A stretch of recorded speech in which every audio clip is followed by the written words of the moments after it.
Alright, so we've dealt with an informal definition of a limit and seen how we can find it graphically as well as numerically. We've also seen where a limit does not exist. And now we're going to move on to the formal very mathy definition of a limit. Okay, so don't get too freaked out. Hang in there and we'll be alright. So our informal description, which might be mathy enough for you, was if f of x becomes arbitrarily close to a single number L as x approaches c from either side, the limit of f of x as x approaches c is L. So that's exactly what we've been dealing with. Now let's kind of break this down and see what this means. So this first part here, f of x becomes arbitrarily close to a single number, means that f of x lies in the interval L minus some epsilon, comma, L plus some number epsilon. Here's what that looks like. Let's just draw a straight line as our function. Why not? And we'll choose this point right here as our limit. Okay, so again, this is the point C, comma, L. We can see where this maps onto the x-axis, then onto the y-axis.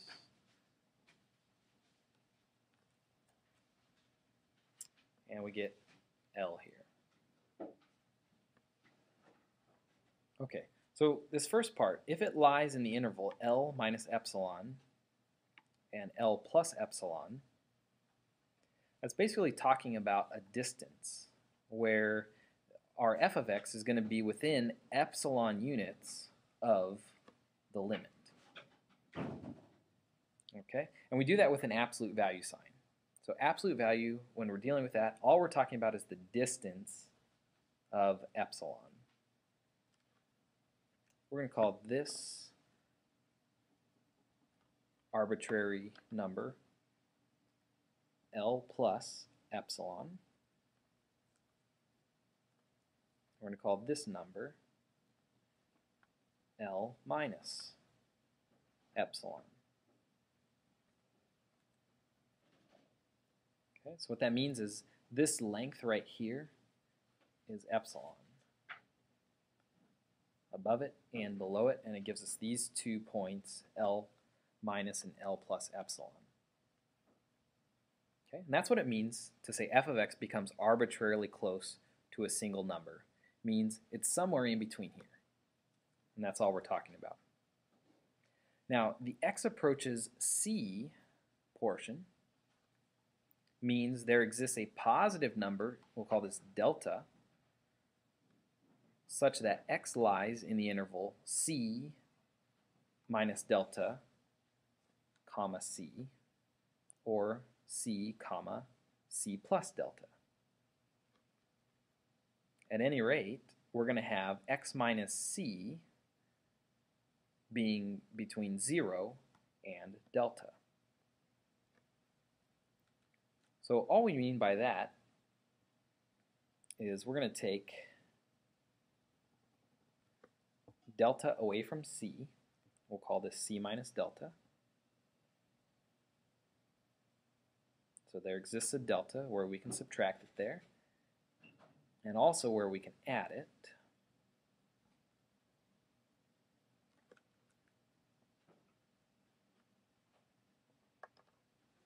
Okay, so you can see x is approaching c, meaning we can get somewhere close enough within delta of c such that this happens. As we map c minus delta up to our function, and if we map it back over to the y-axis, it's going to give us an f of x that falls within this range. Likewise, if we map c plus delta, so delta above c, up to our function, and then we map it back over to the y-axis, that value of f of x will also fall in that range. Okay, so basically we're saying as we look at getting closer and closer to a specific number, our L, which is an f of x, there's a certain number delta that if we're within close enough to c, it's going to give us an f of x that's somewhere in that arbitrarily close range. Okay, thoroughly confused? Maybe. But anyway, this is the formal definition, and we're going to talk about how we can use this now to prove that a limit exists. Okay, so it's going to be very important that you memorize this formal definition. It's also called the epsilon delta definition. So if you see that, this is what we're talking about. So the limit as x approaches c of our function f of x equals L means that for each epsilon greater than 0, there exists a delta greater than 0 such that if the absolute value of x minus c is between 0 and delta, then f of x minus L, the absolute value, is going to be less than the epsilon. Okay, so whether you understand this definition or not, we're going to use it right down here in a couple examples and see how this works.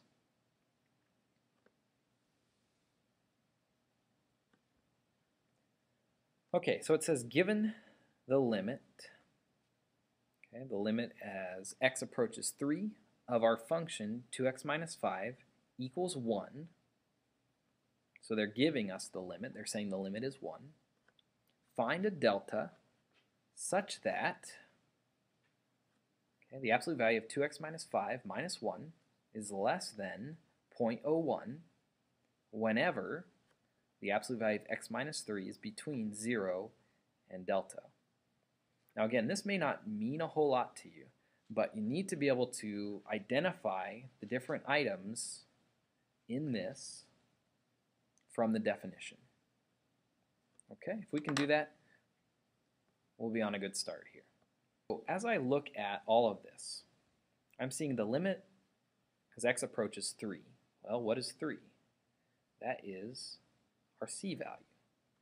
So we know that c equals 3.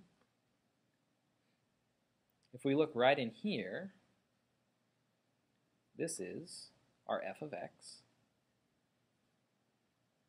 So we also know f of x equals 2x minus 5. And we're saying the limit equals 1. So 1 right here is our L. L equals 1. Now they're asking us to find a specific delta such that all of this is true when this is true. So in this first part, let's see if we can identify this as to where it fits in with our definition. And a lot of times when you do this, you're going to see this backwards. So just kind of look here. You're going to see that this left side is the right side of our definition.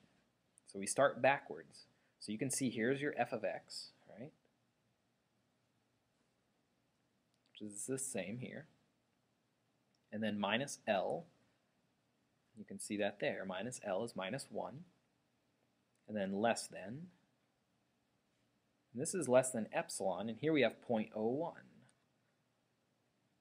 So for this example, we're going to let our epsilon equal 0.01. Now, this is going to be whenever the absolute value of x minus 3. Okay, now what is x minus 3? Well, this section looks exactly the same as this one. So x minus c is between 0 and delta. So now x minus 3 is between 0 and delta. So you can see our letter C is right there. Okay, so hopefully you can understand where all the pieces of this puzzle come from. So graphically, let's see what we're trying to do here. So we're looking for our limit at x equals 3. So that's our c value. And it's saying the limit is 1.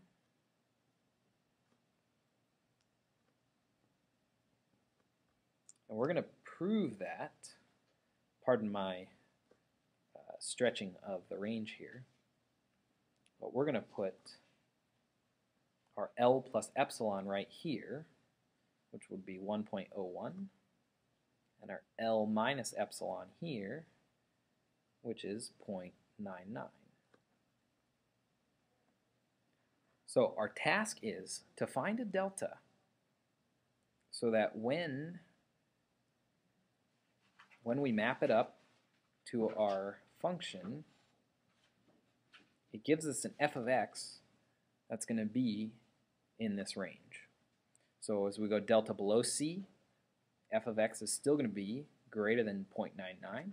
And as we go delta above c, it's going to give us an f of x that's going to be also less than 1.01. Okay, so this is what our task is, to find that delta. So here's how we're going to do it. What we have to do is get this portion of the equation to match this portion right here. So we have to get the absolute value of f of x minus L to equal the absolute value of x minus c. And that's our first step in doing this. Okay, so here we go. Now comes the math. So 2x minus 5 minus 1 equals 2x minus 6. That's still the absolute value, and it's still less than our epsilon 0.01. Now, with absolute value, we can factor out our constant of 2.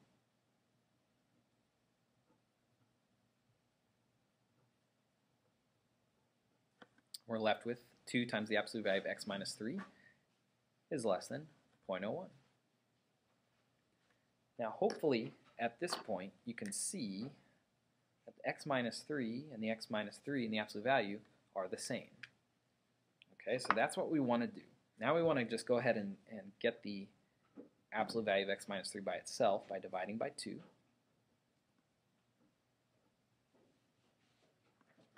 So we're going to say x minus 3 absolute value is less than 0.005. So that's 0.01 divided by 2. Now looking at this, okay, if we compare it right here, that is the same.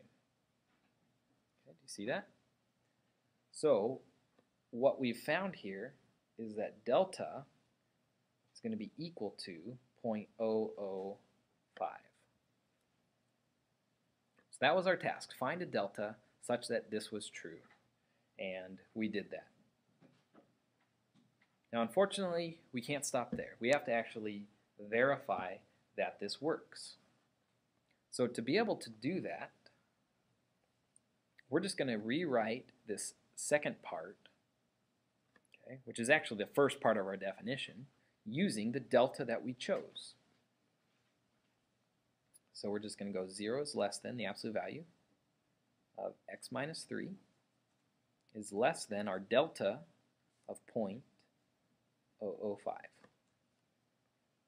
Okay, so you just want to substitute that right into the second part.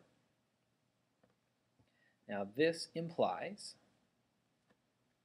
and this is going to feel where we're just going backwards. We're almost restating exactly the same thing. So this implies, and we're going to rewrite this part, f of x minus L. So 2x minus 5 minus 1. And then we're going to equate it to, well, everything that we did over here. So it's 2 times the absolute value of x minus 3. And we're going to say that's less than 2 times our 0.005. Okay, so we're just kind of undoing everything we did here. So we're going backwards. We're going to say that equals 0.01. And so here we ended with the exact same thing we began with, the epsilon of 0.01, and that's how you're going to show that this delta of 0.005 actually works. And so what that tells me here is if I pick a C value of 3.005, or if we go 0.005 below, which would be 2.995, it's going to yield my L value, or f of x value, that's between 0.99 and 1.01. Okay, so in doing this, we were asked to find the delta given a specific epsilon.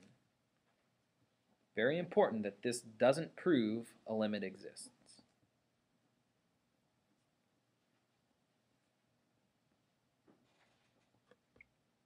Okay? For us to prove that a limit exists, we're going to have to show that it works for any e, not just the one that they give us. Okay? Because, you know, if we choose this e, well, maybe if we got a little closer, this whole process wouldn't work. So what we're going to try to do now is prove this for any e. So when we're trying to prove it, your example is going to look like this. It's going to say use the epsilon delta definition to prove that the limit as x goes to 2 of the function 3x minus 2 equals 4. So we're going to prove here that the limit equals 4. So again, just a couple things. Go ahead and find your C, your f of x, and your L.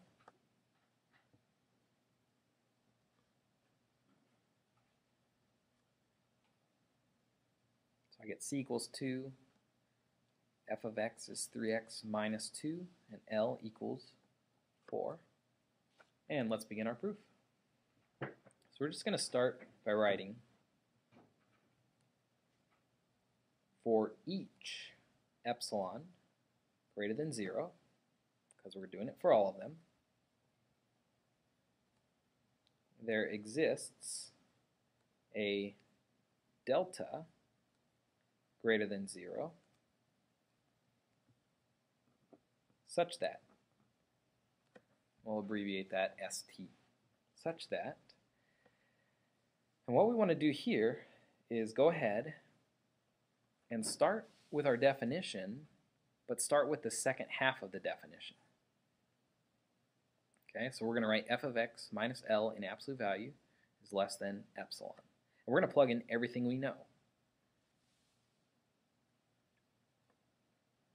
Okay, so the absolute value of f of x, which is 3x minus 2, okay, minus L, which is 4, is going to be less than epsilon. We're just going to leave that epsilon to represent anything. Okay.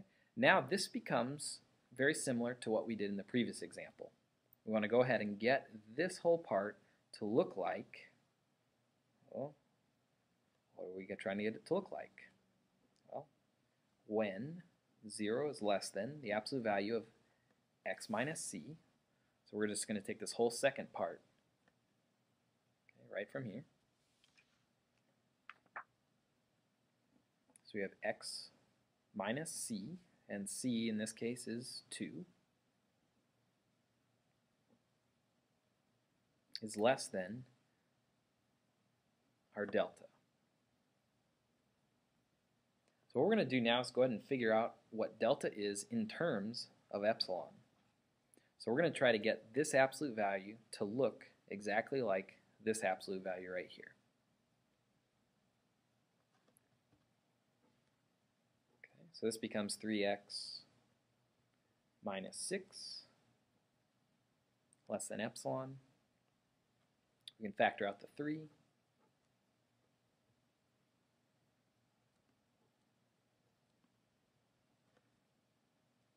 and then divide the 3 to the other side.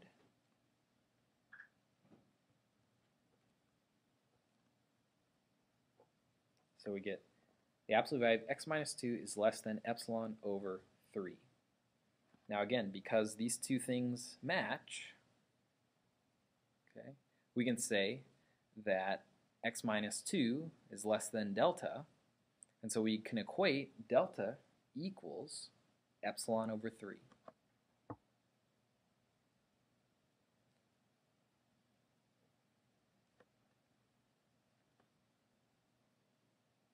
Okay, now that was just our first step in finding our delta. Now we're actually going to prove that it works for each epsilon greater than 0. So this is where we just rewrite this statement replacing our delta. So we write 0 is less than the absolute value of x minus 2. It's less than, replace our delta with epsilon over 3. And now we kind of work in reverse.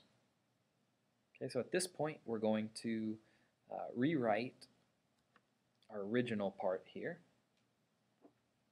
Absolute value of 3x minus 2 minus 4. And again, we already know this equals 3 times the absolute value of x minus 2. And this is less than 3 times epsilon over 3, which just equals epsilon. So what we've done here is we found delta is epsilon over 3. When we plug it back in here, epsilon over 3 for delta, okay, we end up being left with just epsilon. So for any epsilon greater than 0, if this is our delta, we know we're going to get back epsilon. And so it's going to work. So graphically, let's see what that looks like.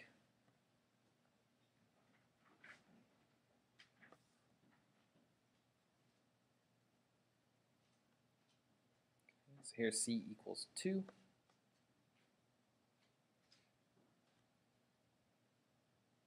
Here was our limit of 4. Here was our 4 plus our epsilon. Here's our 4 minus epsilon.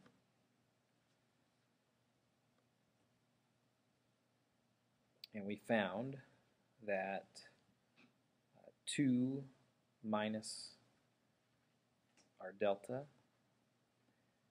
and 2 plus our delta are going to yield y values in that range of epsilon no matter where we go. All right, nice job hanging in there. And that is the end of our notes on section 1.2. Thanks for watching.